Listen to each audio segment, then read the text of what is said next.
Hello everyone, this is Akash sir from English Talk Academy. Welcome back to the channel guys. चलिए हम आज जिसका इंतजार था उसी को शुरू करते हैं।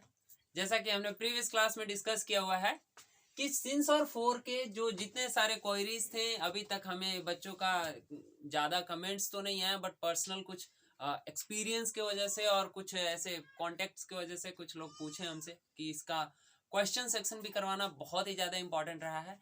जैसे कि मैंने आपको प्रीवियस क्लास में एक वायदा किया हुआ था कि हम स्टार्ट करेंगे इसका रिवीजन और साथ में टेस्ट को भी देखेंगे। चलिए आते हैं सिंस और फोर से रिलेटेड जितने भी आपके क्वेश्चंस होंगे, जितने भी आपकी क्वेरीज होंगे, उसको डील करेंगे, हम उसी पे बात करेंगे। फर्स्ट क्या है, let's go to the class guys.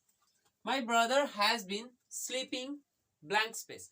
अच्छा, इसमें क्या है, आपको इसमें अगर हर जगह हर सेंटेंस में मैंने एक ब्लैंक स्पेस दिया हुआ है, वहां पे या तो सिंस फिल होगा या तो फिर फोर फिलअप होगा। ठीक है, तो आपको इसमें खुद के भी कुछ एफर्ट्स डालने हैं जिसके हिसाब से आपको ये पता चले कि आपकी पहुंच कहां तक मतलब हो पाई, किस लेवल तक आप चीजों को समझ पाए हैं। ठीक है, चलिए आते हैं। फर्स्ट क्वेश्चन में ये है, my brother has been sleeping. अब यहां पे देख लो 8 hours है। आपको क्या करना है कि ये जो ब्लैंक स्पेस है इसमें या तो आपको सिंस भरना है या तो फिर फोर भरना है। आप देखो इसमें क्या आएगा, my brother has been sleeping, जो कि प्रेजेंट कॉन्टिन्यूस को शो कर रहा है, साथ में प्रेजेंट परफेक्ट कॉन्टिन्यूस को बता रहा है। ये क्लास आपका लास्ट क्लास होगा टेंस का। ठीक है, बात को समझना, ये क्लास आपका लास्ट क्लास होगा टेंस का। My brother has been sleeping 8 hour blank space 8 hour। अब यहाँ पे बताओ क्या होगा, फोर होगा या सिंस होगा, सोचो और बताओ। ठीक है, एक बार सभी का आप स्क्रीनशॉट ले लें ताकि आपको करने में ज्यादा वो हो। ठीक, हाँ, तो चलिए आगे बढ़ते हैं। My brother has been sleeping, मेरे हिसाब से देखा जाए या बुक के हिसाब से या फिर रूल के अकॉर्डिंग देखा जाए तो यहाँ पे फोर होगा। क्यों होगा, क्योंकि ये पीरियड ऑफ टाइम शो कर रहा है। फोर मैंने आपको बताया हुआ है कि ये पीरियड ऑफ टाइम को शो करता है। एक 8 घंटे की बात कर रहा है, मतलब कि मेरा भाई 8 घंटे से सो रहा है, लगातार ये काम चल रहा है, तो ये पीरियड ऑफ टाइम के लिए क्या आएगा, यहाँ पे फोर का यूज होगा। I have been reading this book the last 3 years। अगर आपको याद होगा गाइस, तो प्रीवियस क्लास में मैंने आपको लास्ट और द लास्ट का डिफरेंस बताया था। लास्ट और द लास्ट का डिफरेंस बताया था, जिसमें जो द लास्ट होता है उसके लिए फोर का यूज करते हैं। द लास्ट के लिए किसका यूज करते हैं, फोर का। और सिर्फ अगर लास्ट हो तो उसके लिए किसका यूज करते हैं, सिंस का। तो यहां पे क्या यूज होगा, फोर। ठीक है, I have been reading this book for the last 3 years, मतलब कि पिछले 3 सालों से मैं इस बुक को पढ़ रहा हूं। Next one, my brother has been working blank space 5 o'clock this morning. अब इसमें बताओ, अगर मैं बात करूं तो यहाँ पे 5 भी है और साथ में एक मॉर्निंग भी है, लेकिन इसको भी ध्यान में रखना है, क्लॉक को, जो कि एक पीरियड ऑफ टाइम नहीं, पॉइंट ऑफ टाइम। 5 बजे क्या है, पॉइंट ऑफ टाइम है या पीरियड ऑफ टाइम है, पॉइंट ऑफ टाइम है या पीरियड ऑफ टाइम है। 5 क्या है, पॉइंट ऑफ टाइम या पीरियड ऑफ टाइम। तो मैं आपको बताऊं कि 5 o'clock मतलब सॉरी फॉर दैट 5 o'clock क्या है, पॉइंट ऑफ टाइम है। In the morning, this morning क्या कह रहा है, my mother has been working since, क्या होगा यहाँ पे, सिंस 5 o'clock दिस मॉर्निंग। मेरी मम्मी सुबह 5 बजे से काम कर रही है। Is that clear guys. I have not been here 2 years। अब यहाँ पे बताओ फोर होगा या सिंस होगा, बहुत इजी है यार, 2 साल से मैं यहाँ पे नहीं हूं, मतलब कि एक 2 year क्या शो कर रहा है, पीरियड ऑफ टाइम। क्या शो कर रहा है, पीरियड ऑफ टाइम। ठीक है, तो यहाँ पे क्या यूज होगा, सिंस होगा या फोर होगा, वेरी गुड, कि यहाँ पे आपका फोर का यूज होगा। ठीक है, your sister has been ill a long time, एक लंबे समय से, एक लंबा समय वैसे ही पता चल रहा है एक पीरियड है, एक लंबे समय से तुम्हारी बहन क्या है, बीमार है। तुम्हारी बहन एक लंबे समय से बीमार है, तो यहाँ पे for का यूज होगा। ठीक है, अभी तक मेरे हिसाब से कोई डाउट नहीं रहा होगा, क्योंकि बहुत ही इजी क्वेश्चंस मैंने लिए हुए हैं, ज्यादा टफ नहीं लिया हुआ है, बस कॉन्सेप्ट क्लियर, और हर कॉन्सेप्ट से एक क्वेश्चन मैंने उठाया हुआ है। देख लो, हर क्वेश्चन में एक आपको डिफरेंस, एक वेरिएशन नजर आएगा हर चैप्टर में, हर चैप्टर मतलब हर टाइप से मैंने क्वेश्चन उठाया हुआ है। ठीक है, कहने का मतलब यही है। It has been snowing yesterday morning, अब यहाँ पे देख लो यस्टरडे भी है और मॉर्निंग भी है, तो इसमें कंफ्यूज नहीं होना है आपको। यहाँ सिंस यूज होगा या फॉर यूज होगा? सिंस यस्टरडे, सिंस मॉर्निंग, दोनों के लिए सिंस का यूज होता है। तो ये पता चल रहा है कि इट हैज बीन के मतलब क्या, जो बर्फबारी है वो कब से हो रहा है? मॉर्निंग से। तो ये क्या हो जाएगा यहाँ पे? Since yesterday morning. It has been snowing की मतलब कि एक होता है रेनिंग, बारिश होना, एक होता है स्नोइंग, जहाँ पे हिल स्टेशन होते हैं, जहाँ बर्फ वाले क्षेत्र होते हैं, जैसे कि शिमला हो गया, मनाली हो गया, मतलब कि जो जम्मू कश्मीर से टच में है, हिमाचल प्रदेश के आसपास में, वहां पे ज्यादा बर्फबारी होता है। तो क्या कह सकते हैं? It has been snowing since yesterday morning. कुछ दिन पहले हमारे बिहार में भी काफी ज्यादा बर्फ का गोला गिरा था। ठीक है, तो आपको याद होगा। I have been writing this novel, यहाँ पे क्या होगा? January when you come in the Mumbai. अब देखो गाइस, इसमें थोड़ा कॉन्सेप्ट लगाने वाला क्वेश्चन है, मैंने पहले से इसको अंडरलाइन किया हुआ है। ये क्वेश्चन क्यों कॉन्सेप्ट लगाने वाला है, यहां तक तो मुझे समझ में आ रहा है। कह रहा है कि I have been writing this novel, कि मतलब इस नॉवल को मैं जनवरी से लिख रहा हूं। अब साथ में ये तो एक क्या बता रहा है, सिंस जनवरी होगा या 4 जनवरी होगा? पहले तो ये समझो कि यहाँ पे सिर्फ लास्ट है, द लास्ट नहीं है। अगर द लास्ट होता तो क्या यूज करते हैं हम? 4 यूज करते हैं, लेकिन यहाँ पर सिर्फ लास्ट है, तो यहाँ पे हम क्या यूज करेंगे? सिंस का यूज करिए। ठीक, अच्छा, दूसरा बात इसमें यह है कि दूसरी बात यह है कि व्हेन यू केम इन मुंबई। अब ये सेंटेंस पास्ट को शो कर रहा है। जब तुम मुंबई में आए थे तो मैं इस नॉवल को जनवरी से लिख रहा था। ये मैच ही नहीं कर रहा। ये कब सही होता अगर मैं ऐसा कहता कि ये नॉवल लिखते मुझे 10 साल हो गए थे जब तुम मुंबई में आए थे, ऐसे मैच करता है। लेकिन ये कह रहा है कि जब तुम मुंबई में आए थे तो मैं इस नॉवल को पिछले जनवरी से लिख रहा था। मतलब कि दोनों सेंटेंस एक दूसरे को क्लैश कर रहे हैं, दोनों का कोई मतलब ही नहीं आ रहा है ना। आई बात समझ? तो ये सेंटेंस का यहाँ पे कोई काम है नहीं, ऐसा आपको दिया रहेगा। ये कंपटीशन क्लास वाले जो स्टूडेंट्स है ना, उनके लिए ज्यादा हेल्पफुल है। और मैंने अब क्या है, मैं आपको पहले भी बता रहा था, मॉडल स्टार्ट करने वाला हूँ, या मॉडल, कई लोग इसे मॉडल बोलते हैं, कई लोग मॉडल्स बोलते हैं, बोथ आर क्वाइट राइट, कोई ज्यादा डिफरेंस नहीं है दोनों में। बट मैं आपको बता दूं कि मैं इंट्रोड्यूस कर रहा हूं उन बच्चों के लिए भी क्लास को जो कॉम्पिटिटिव लेवल का एग्जाम की तैयारी कर रहे हैं। फॉर एग्जांपल एसएससी, सीजीएल वगैरह हो गया, एमटीएस का हो गया, कोस्ट गार्ड का हो गया, है ना। ऐसे जितने भी एग्जाम्स होते हैं उनके लिए भी मैं साथ में वीडियोस को अपलोड करूंगा, उनके लिए भी काफी हेल्पफुल रहेंगे। और ये सारे उन्हीं को ध्यान में रखते हुए मैंने बनाया हुआ है।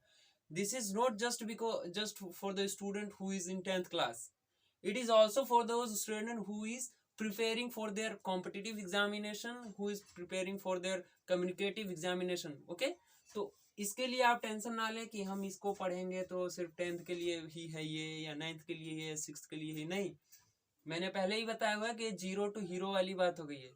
0 लेवल का स्टूडेंट भी पढ़ सकता है इसको, जो बिगनर हैं, जो स्टार्टिंग किए हुए हैं अभी, जो फ्रेशर्स हैं उनके लिए भी, और जो कॉम्पिटिटिव लेवल की तैयारी कर रहे हैं ये उनके लिए भी है। तो दोनों को दिमाग में रखते हुए सारा चीज लिया हुआ है मैंने। ठीक है, they have been living in Delhi 1995। Obvious सी बात है, 1995 से दिल्ली में रह रहा है, तो 1995 क्या है? पॉइंट ऑफ टाइम है ना, पॉइंट ऑफ टाइम। तो यहाँ पे क्या यूज होगा, बताओ जल्दी, अरे बताओ यार, सिंस का यूज होगा। ठीक है, I have not seen her the last 6 month, sorry the past है, द पास्ट और द लास्ट में कोई डिफरेंस नहीं है, do not get confuse about it, because the past is showing your past, the last is showing your past, both are quite right, both are quite same. तो दोनों के लिए आप क्या यूज करेंगे? यहाँ पे द पास्ट है, अगर द लास्ट था तो आप क्या यूज करते थे? बहुत अच्छे, कि 4 का यूज किया करते थे आप, तो इसमें भी आप किसका यूज करेंगे? 4 का ही। ठीक है, she has not known me Sunday, blank space के पहले। संडे क्या है? Point of time, point of time या मोमेंट ऑफ टाइम। तो आप संडे से पहले क्या यूज करेंगे? अब यहाँ पे बताओ क्या यूज करेंगे आप संडे से पहले? सिंस का यूज करेंगे ना। संडे क्या है? पॉइंट ऑफ टाइम है, तो पॉइंट ऑफ टाइम के लिए क्या यूज करते हैं? क्या करते हैं? सिंस का यूज करते हैं, ठीक है। At that time she had been writing a book for months. अब यहाँ पे बताओ, at that time she had been writing book 4 months। अब यहाँ पे सिंस का यूज होगा या फॉर का यूज होगा? 4 month है तो ये ऑब्वियस सी बात है कि एक पीरियड को शो कर रहा है 4 महीनों से। उस समय अभी ये एट दैट टाइम आ गया ना जो आपका, ये एट दैट टाइम, ये सॉरी क्या कह रहा है कि उस समय से, मतलब उस समय पे वो क्या है, 4 महीनों से क्या लिख रही होगी? बुक लिख रही होगी। उस समय पर या उस समय वो 4 महीनों से बुक लिख रही होगी। यही चीज मैं इस सेंटेंस में समझाने की कोशिश कर रहा हूं। यहाँ पे यही चीज मैं समझाने की कोशिश कर रहा था कि एट दैट टाइम हो सकता था लास्ट में, तब जाकर के व्हेन जो था आगे का सेंटेंस वो होता, ठीक। At that time she had been writing a book for, क्या यूज होगा? फॉर 4 months, ठीक है। अब इसको 4 months कहने में कई लोग कंफ्यूज होते हैं। एक 4 है जिसे हिंदी में 4 कहते हैं, एक 4 जो आपका सिंस 4 वाला है, ठीक है। अगर इसको स्पेलिंग इंग्लिश में लिखेंगे तो क्या होगा? FOUR, 4 months। मैंने इसीलिए यहाँ पे 4 लिखा है, अदरवाइज यहाँ पे मैं FOUR लिखता ताकि आपको कोई कंफ्यूजन ना हो। So let's last but not the least, अभी और भी हैं, आगे देखेंगे। When my friend came to the school, जब मेरा भाई स्कूल आया, सॉरी फ्रेंड, दोस्त मेरा स्कूल आया, I had already been studying there for years। 4 years यानी कि अब यहाँ वही चीज है ना, यही वाला तो है, 4 months। When my friend came to the school, जब मेरा दोस्त स्कूल आया, I had already been studying there for 4 years। जब मेरा दोस्त स्कूल आया, मैं वहां पे पहले से ही क्या 4 सालों से पढ़ रहा था। मतलब कि वो जब आया मेरे स्कूल में तो मुझे उस स्कूल में कितने साल हो गए थे? 4 साल। चलिए अब आगे थोड़े से क्वेश्चंस की तरफ बढ़ते हैं, ठीक है। सो गाइस चलिए देखते हैं और कुछ सेंटेंसेस हैं, इतना ही है बस, ज्यादा लंबा वीडियो नहीं करते हम, ठीक है। तो first one is I left school इन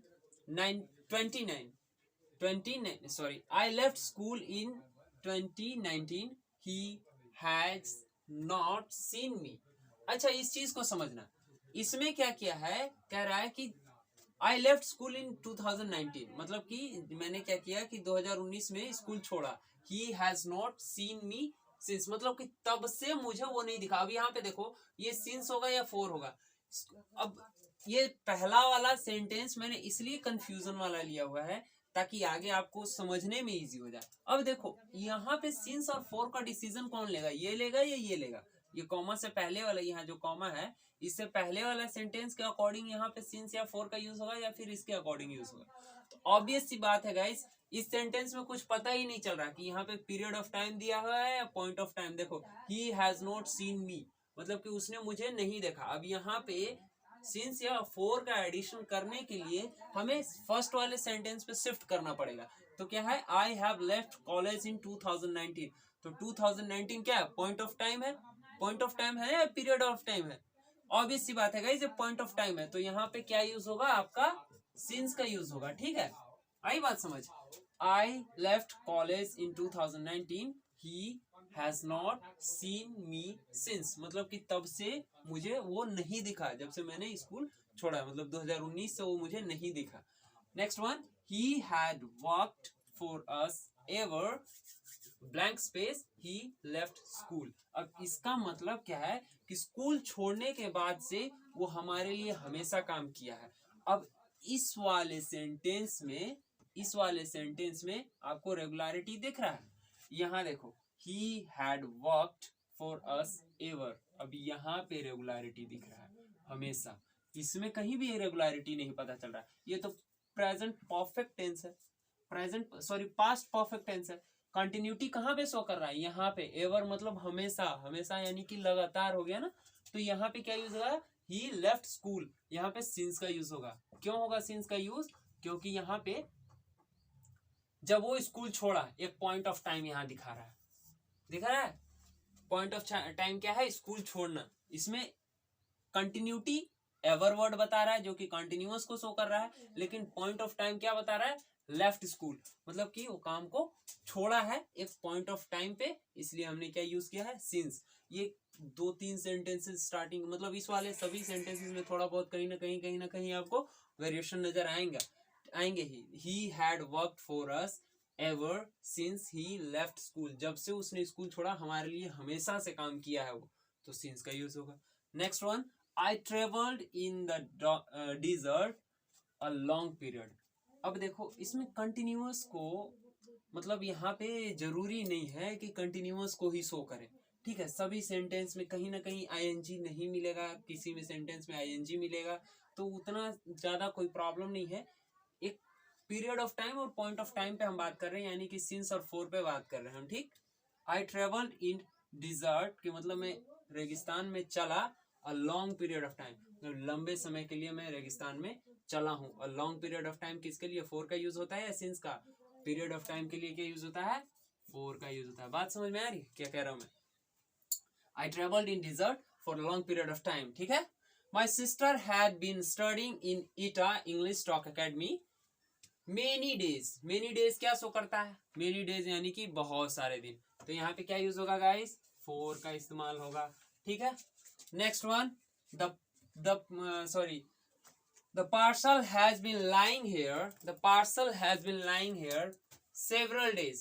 क्या several days के लिए यूज होता है फोर का, मैंने बताया है पिछले क्लास में भी आपको कि several days के लिए भी किसका इस्तेमाल करेंगे, फोर का यूज करेंगे। My mother had been ill। अब इल देखो क्या है, ये स्टेटिव वर्ब है या फिर डायनेमिक वर्ब है? इल एक अवस्था को शो करता है, ठीक है, तो इसलिए क्या है, इलिंग कभी आपने सुना है? आई एम इलिंग, मैं बीमार रह रहा हूं या बीमार हूं, नहीं सुना होगा आपने, यही सुना होगा आई एम इल, मैं बीमार हूं।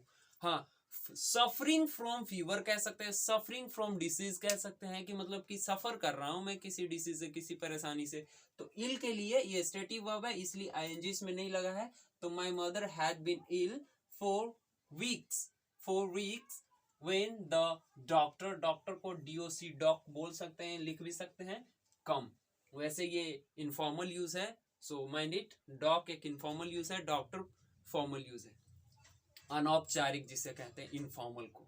तो my mother had been ill, for के लिए क्या यूज करेंगे, फोर नंबर है, वीक, मैंने बताया था ना, numerical digit. By next year I will have been teaching students for 5 years। तो यहाँ पे मैंने फोर, अभी ये सब इजी है यार, इनमें भी आप फोर का यूज नहीं कर सकते, तो फिर क्लास पढ़ाने का कोई मतलब ही नहीं रहा होगा ना। Next January I shall have been learning English evening. अब यहाँ पे देखो क्या यूज होगा, यहाँ पे पहली बात तो शैल बता रहा है, ठीक, चीज को समझना, शैल है यानी कि ये फ्यूचर को शो कर रहा है। तो मैंने, अगर आपको याद होगा, अगर आपको रिमाइंड कर रहे हो, चीजों को याद कर पा रहे होंगे, तो मैं आपको बता दूं कि मैंने बताया था कि फ्यूचर में सिंस का यूज नहीं होता है, फ्यूचर में सिंस का यूज आप नहीं करेंगे। तो फ्यूचर में सिंस की जगह पे क्या यूज करते हैं, फ्रॉम, ठीक है।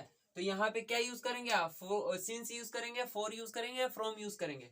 तो इवनिंग है, एक पॉइंट ऑफ टाइम के लिए फ्रॉम के सिंस के बजाय फ्रॉम का यूज करेंगे, पॉइंट ऑफ टाइम के लिए सिंस के बजाय फ्रॉम का इस्तेमाल करेंगे। तो यहाँ पे क्या यूज होगा, फ्रॉम, सिंस के बजाय, क्योंकि यहाँ पे तो अगर ये फ्यूचर नहीं होता तो सिंस का यूज होता, क्योंकि पॉइंट ऑफ टाइम है, ठीक। Next one, Lata will have been singing morning, फिर से वही बात, मॉर्निंग है, पॉइंट ऑफ टाइम, तो फ्यूचर में पॉइंट ऑफ टाइम के लिए क्या यूज होता है, फ्रॉम का यूज होता है, सभी को पता है। नेक्स्ट, अच्छा ये आपका रह गया सिंस और फोर की बातें हो गई, ठीक। चलिए अब आते हैं हम क्या, how long have you been teaching English, मतलब कि किसी से क्वेश्चन करने के ऊपर आते हैं। जब आप किसी से क्वेश्चन करते हैं, किसी के सामने कोई क्वेश्चन पुट करते हैं तो उसको कैसे करेंगे, टाइम जानने के लिए। तुम कितने सालों से इंग्लिश पढ़ा रहे हो, आप कितने सालों से डांस कर रहे हैं, मम्मी तुम्हारी कितने सालों से जॉब कर रही हैं, या तुम्हारे पापा कितने सालों से आर्मी में हैं, ठीक है। तो एक टाइम को जानने की कोशिश किया जा रहा है ना, कितने घंटे से तुम पढ़ाई कर रहे हो, या तुम कितने क्लास से वीडियोस को देख, कितने क्लासेस से तुम इंग्लिश टॉक एकेडमी में ज्वाइन किए हो, सॉरी इंग्लिश टॉक एकेडमी को ज्वाइन किए हो, है ना। How long had you been learning English, past में तुम कितने सालों से, सॉरी तुम कितने समय से इंग्लिश पढ़ रहे थे, पास्ट की बात कर रही है, ठीक है। ठीक, यहाँ पे क्या बात कर रहा था, प्रेजेंट की, तुम कितने दिनों से मतलब इंग्लिश पढ़ा रहे हो।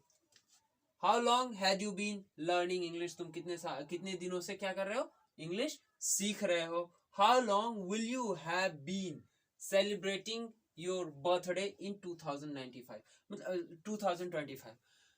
एक चीज बताओ कि 2025 में तुम कितने सालों से अपना बर्थडे सेलिब्रेट कर रहे होगे।